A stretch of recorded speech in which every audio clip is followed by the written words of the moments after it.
14 मार्च को कन्या राशि वालों के लिए एक महत्वपूर्ण बदलाव होने जा रहा है। दरअसल सूर्य देव कर रहे हैं राशि परिवर्तन जो हर महीने करते ही करते हैं।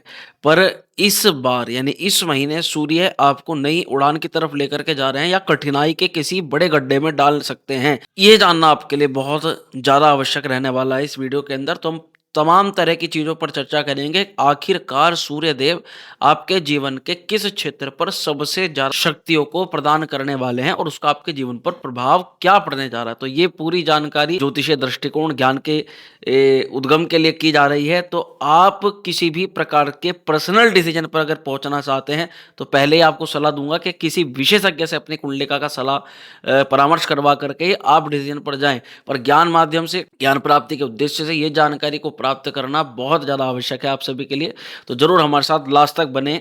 इस वीडियो के अंदर हम पूरी तरह से चर्चा करने वाले हैं कि सूर्य आखिर कहाँ, कब, कैसे, किस प्रकार से प्रभाव देने वाला है।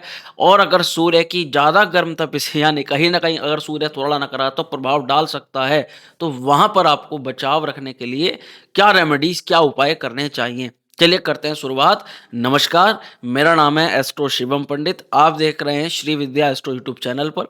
सूर्य के राशि परिवर्तन का प्रभाव प्रिय कन्या राशि के सभी जातकों पर। देखो, सबसे पहले मैं आपको बताऊं, बहुत महत्वपूर्ण है ये परिवर्तन, क्योंकि इसका सीधा सा असर आपकी डेली इनकम पर पड़ने जा रहा है, आपके वैवाहिक जीवन पर पड़ने जा रहा है, आपके कोर्ट कचहरी से जुड़े हुए मामलों पर पड़ने जा रहा है, आपके सामने उपस्थित हुए शत्रुओं पर पड़ने जा रहा है, और वहीं पर आपके डॉक्यूमेंटल किसी प्रकार के वर्क पर पड़ने जा सकता है, आपकी ग्रोथ पर भी पड़ सकता है। तो ये जानना हमारे लिए बहुत आवश्यक है कि किस प्रकार के प्रभाव हो सकते हैं, कैसे-कैसे हम बचाव रखना चाहिए। अगर हम यहाँ पर सबसे पहले पड़ने वाले प्रभाव की बात करें, तो ये वैवाहिक जीवन को मुख्यतः चपेट में लेगा। सप्तम पर सूर्य हो, मंगल हो, अग्नि तात्विक ग्रह जब भी हों, क्योंकि सप्तम के मुख्य जो ज्योतिषीय कारक बताए हैं, शुक्र बताए हैं, और शुक्र एक बड़ा सौम्य ग्रह, जलीय ग्रह, इसीलिए उसको सप्तम का एक मेन कारक माना गया है, क्योंकि वैवाहिक जीवन में सुख चाहिए, शांति चाहिए। एग्रेसिवनेस का वहाँ कोई काम नहीं, गुस्से का वहाँ ज़्यादा कोई काम नहीं। पर सूर्य जब सप्तम भाव में आ रहे हैं तो गुस्सा, क्रोध, एग्रेसिवनेस, तपिश के कारण से वैवाहिक जीवन में अहंकार, क्रोध या फिर किसी भी विषय के कारण एक मुद्दे का जन्म होना, जिसके कारण से आपस में किसी भी रूप में तनातनी उपस्थित हो जाए, इसकी संभावना रहती है। तो आप अपने गुस्से पर, क्रोध पर पूरी तरह से नियंत्रण रखें इस दौरान 14 मार्च से लेकर के 14 अप्रैल तक। जो अविवाहित हैं उनके लिए ये सलाह देंगे कि सूर्य आपके सप्तम में आ रहे हैं, सूर्य द्वादशीस के मालिक है, द्वादश भाव के स्वामी हैं। तो आपकी अभी पार्टनर को प्राप्त करने की जो भी आपकी तरफ से प्रयास हो रहा है, उसमें थोड़ा सा विलंब हो सकता है, तो इसलिए घबराने की, चिंता करने वाली कोई बात नहीं है।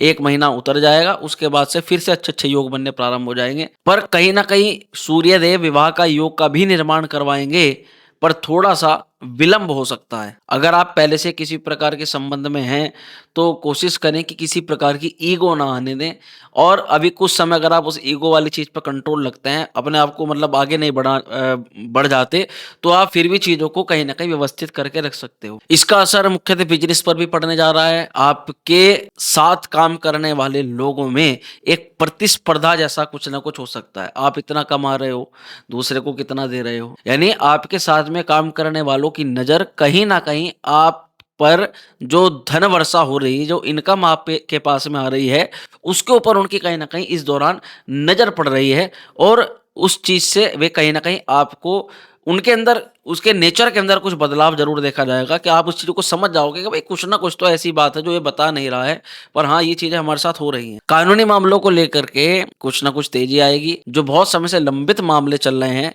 उनमें कहीं न कहीं आपके पक्ष में चीज़ें हों और वे केस सुलझते हुए नज़र आएँ, ऐसी भी संभावना देखी जा सकती है। पर यहीं पर प्रतियोगिताओं से, विरोधियों से भी आपका सामना इस दौरान हो सकता है। जो परीक्षार्थी हैं, उनके लिए ये टाइम थोड़ा-सा टफ हो सकता है। ज़्यादा नहीं होगा, पर थोड़ा ज़रूर होगा। ध्यान रहे, आपके जो विरोधी हैं, जो भी शत्रु हैं, इस दौरान ज़्यादा एक्टिवेट रहेंगे, ज़्यादा पावर रहेगी उनके पास में। तो आपकी साइड से कोई ऐसा काम नहीं होना चाहिए जिसका सहारा लेकर के वो आपके खिलाफ किसी प्रकार की प्रतिक्रिया दे सके। पर क्योंकि सूर्य की दृष्टि रहेगी आपकी राशि पर, तो विरोधियों से जीतने के लिए भी सूर्यदेव पूरी तरह से आपको ताकत प्रदान करेंगे। यानी अगर किसी भी मामले में विरोधी आपके पक्ष में या विपक्ष में कुछ भी काम करता है, तो जीत केवल और केवल आपकी ही होगी।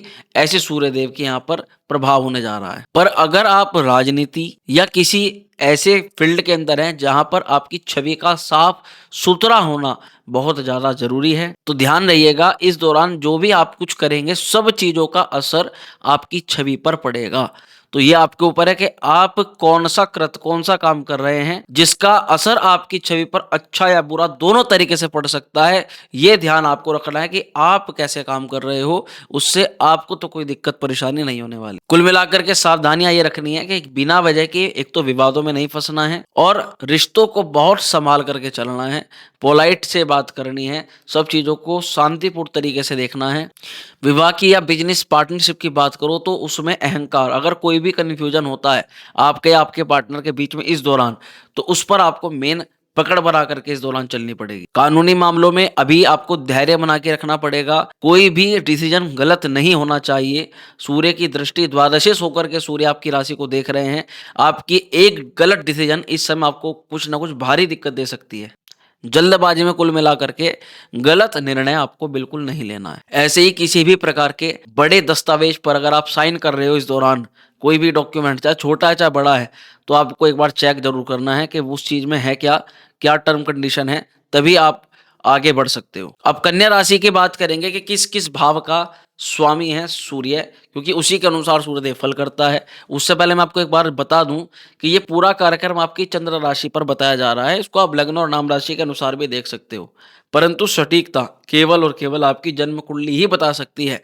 इसलिए अगर किसी विशेष विषय के बारे में आप विस्तृत जानकारी चाहते हो, तो अपने किसी विशेषज्ञ से ही जन्म कुंडलिका का परामर्श करवाओ, तभी आप किसी उचित डिसीजन पर पहुंच सकते हो। प्रिय जातकों, सूर्यदेव द्वादश भाव के स्वामी हैं और द्वादश भाव के स्वामी होकर के द्वादश से ये सूर्यदेव या फिर आपकी राशि से सप्तम भाव के अंदर गोचर कर रहे हैं, द्वादश भाव से अष्टम में गोचर कर रहे हैं। तो कहीं ना कहीं द्वादश भाव के फलों में भी आपको परिवर्तन देखने के लिए जरूर मिलेगा। अब द्वादश भाव जो है वो खर्च का है, विदेश यात्रा का है, हॉस्पिटल का है, बीमारियों का भी जुड़ा हुआ भाव माना जाता है और इस भाव से कारावास भी देखी जाती है। यानी कि इस दौरान विदेशी मामलों को लेकर के सफलता मिल सकती है। कुछ लोगों इस समय आध्यात्मिक यात्रा भी करते हुए नजर आ सकते हैं। कई लोगों को जिनका विदेश का काम अटका हुआ है, बाहर कोई पैसा फंसा हुआ है, हॉस्पिटल से कोई लंबे समय से कोई बीमारी चल रही है, या फिर कोई भी आपका निवेश जो फंसा हुआ है उसमें एक अच्छे परिवर्तन इस दौरान देखे जा सकते हैं। पर हाँ, व्यापार को लेकर के, जीवन साथी को लेकर के, लव लाइफ को और मैरिज लाइफ को लेकर के कुछ न कुछ धन खर्च इस दौरान जरूर होगा। उस पर अपनी विशेष पकड़ बना करके चलनी है। वो खर्च आप सकारात्मक रूप में करिएगा, उसमें फिजूल खर्च मत करने का प्रयास कीजिएगा कि आप कोई फिजूल खर्च ना कर रहे हो और आपका जो खर्च है वो जरूरी काम के लिए हो रहा हो। अगर ऐसा ध्यान रखते हैं तो कोई भी दिक्कत आपको नहीं होने वाली है। अब बात करेंगे सूर्य की दृष्टि के प्रभाव के बारे में। सप्तम भाव में सूर्य बैठ करके सातवीं दृष्टि से सीधा आपकी राशि को देखते हैं, यानी ये आपके चरित्र पर, आपके कैरेक्टर पर, आपके स्वभाव पर, आपके शरीर पर, स्वास्थ्य पर पूरी तरह से सूर्यदेव इस समय प्रभाव डालने वाले हैं। देखो, द्वादशेश होकर के सूर्य सप्तम दृष्टिपात कर रहा है, यानी हेल्थ का तो विशेष ध्यान रख के चलना पड़ेगा। देखो, इस दौरान कॉन्फिडेंस बहुत अच्छा रहेगा। आप काम करने से पहले ही इस चीज समझ जाओगे कि हल्का हो या भारी हो, मैं हर तरह का काम कर सकता हूं। पर कई बार आपको ये सामना करना पड़ेगा कि ओवर कॉन्फिडेंस के कारण से आपने थोड़ा बहुत नुकसान जरूर कर दिया है। आत्मविश्वास ठीक है, पर ओवर कॉन्फिडेंस आपके लिए थोड़ा हानिकारक हो सकता है, इसको समझना पड़ेगा। देखो, द्वादशेश है यानी कि भाई हॉस्पिटल, ये भावी बीमारी का है, ये भावी खर्च का, हॉस्पिटल का है। जब खर्च का, हॉस्पिटल का, इन सब का स्वामी आपके ऊपर दृष्टिपात करेगा, केवल आपकी राशि पर, तो मैं ये कहूंगा कि आपके सिर दर्द से जुड़ी हुई, नेत्रों से जुड़ी हुई समस्या, हार्ट, बीपी, इनसे थोड़ा सा बचाव रख के चलना पड़ेगा, यानी इनका ध्यान रखना पड़ेगा आपको। और सूर्य की दृष्टि यानी सूर्य का प्रभाव आपके स्वभाव पर हो रहा है, तो थोड़ा सा स्वभाव में गुस्सा भी देखा जाएगा इस दौरान, जल्दबाजी भी देखी जाएगी। तो यहाँ पर इस जल्दबाजी से और तुरंत डिसीजन लेने वाली क्षमता पर थोड़ा विचार करना है और थोड़ा इस दौरान धैर्य से और धीमी गति से आपको डिसीजन लेना है।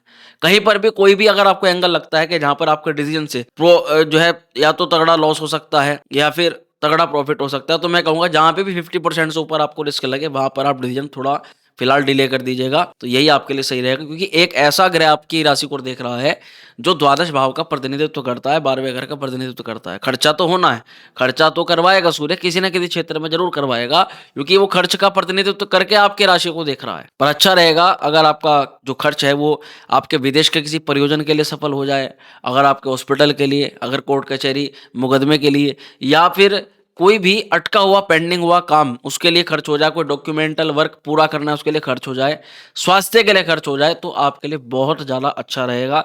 यानी इस दौरान सबसे बढ़िया है कि आप अपने खुद के लिए कोई हेल्थ पॉलिसी, अपने परिवार की सुरक्षा के लिए कुछ ना कुछ अपनी तरफ से अपना योगदान कर दो, तो यहाँ पर वो एक सकारात्मक रूप से धन खर्च होता हुआ नज़र आ रहा है। और अगर कोई दिक्कत परेशानी आ रही है तो लगभग आपने 60-70% तो वहीं पर काम निपटा दिया है ना? यानी कि जहाँ वास्तविकता में पैसा जाना है, गया उसी काम के लिए, पर बचाव के लिए गया है, तो दोनों चीज़ें जो है अलग-अलग तरीके से प्रभाव डालती हैं। अब हम जानेंगे कि सूर्य के इस गोचर के लिए विशेष रूप से कौन से उपाय आपको लाभकारी सिद्ध होंगे, यानी कौन से उपायों से आपको लाभ मिलेगा। तो सबसे पहले तो सूर्य देव के लिए आप आराधना कर सकते हो। आप ओम गृणी सूर्याय नमः इस मंत्र का जाप कर सकते हो। आप तांबे के पात्र में जल भर करके प्रातः काल के समय उस जल को पीना प्रारंभ कर सकते हो, इससे भी सूर्य अच्छा होता है। आप रविवार को, पर इसके लिए एक बार कुंडली दिखवानी पड़ती है, गेहूं का, गुड़ का और तांबे का 3 वस्तुओं का दान कर सकते हो। वैसे आपको कर देना चाहिए। इस महीने आप गेहूं का, गुड़ का, तांबे का किसी भी जरूरतमंद व्यक्ति को दान कर दो। अब तांबे में भी आपको पता है भाई, तांबे के पात्र आते हैं, तांबे के पात्र मंदिर में दान कर दो, तो उससे भी बहुत अच्छा लाभ मिल जाता है। इस दौरान मांस का, मंदिरा का सेवन बिल्कुल पूर्णतः वर्जित रहेगा। नियमित रूप से योग अभ्यास और सूर्य नमस्कार करना आपके लिए लाभकारी होगा। और अगर संभव हो तो विशेषज्ञ से सलाह लेकर आप रूबी माणिक के रत्न धारण कर सकते हो, इससे भी आपको जरूर लाभ मिल जाएगा।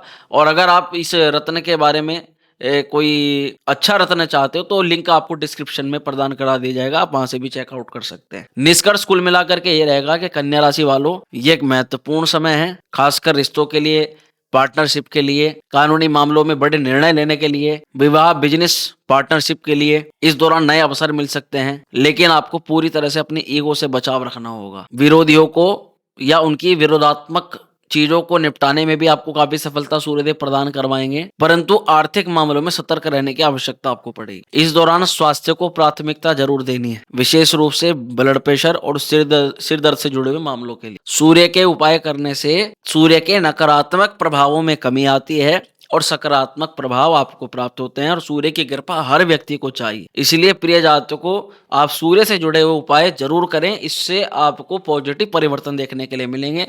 शनिदेव का भी अब परिवर्तन होने जा रहा है, तो प्रिय कन्या राशि वालों के लिए वीडियो बन चुकी है। आपके जीवन के किस क्षेत्र पर वे प्रभाव डालने वाले हैं, इसको पूरी डिटेल से हमने चर्चा करी है इस वीडियो के अंदर। तो अगर आप उस वीडियो को देखना चाहते हो, अभी चैनल को सब्सक्राइब करके बेल आइकन प्रेस कर दो, ताकि वो जानकारी शीघ्र अतिशीघ्र आपको प्राप्त हो सके। स्वस्थ रहें, खुश रहें, इसी प्रकार से आनंदित रहें। मिलते हैं अगली वीडियो में। हर हर महादेव।